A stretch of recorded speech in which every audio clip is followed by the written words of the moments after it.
A common question when starting a business is, what do I need to do legally?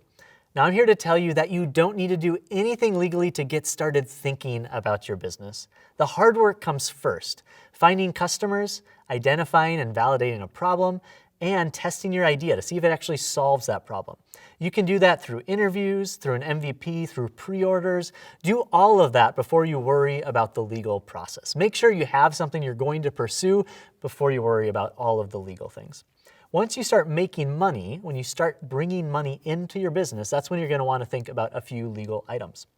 So you can start a business on your own as a sole proprietor. You can open up a bank account on your own, just a personal account, and run the business as you.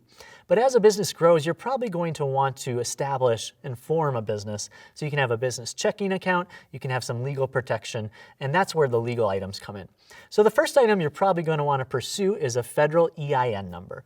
The EIN number is essentially your identity. So instead of using your social security number, you'll use a number for your business. That number can be used to open a business checking account, and you'll use it on a lot of other forms as well.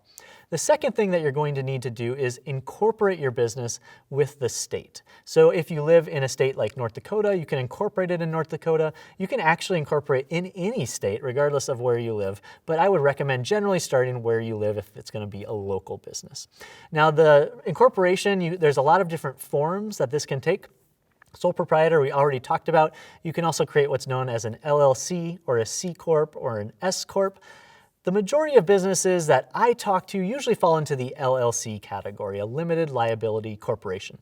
Basically, what all of these options give you is legal protection. So if something happens with the business, they can't come and take your personal assets. It essentially separates the personal from the business.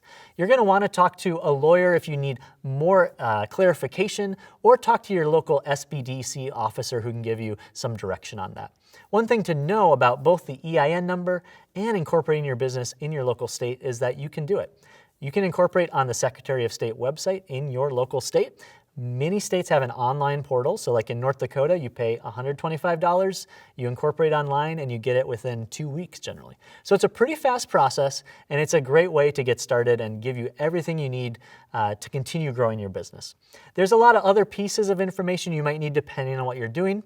So licenses for sales tax information, depending on your industry, if you're selling alcohol, things like that, you're going to need special licenses. When you have employees, there's going to be another host of forms that you might have to fill out.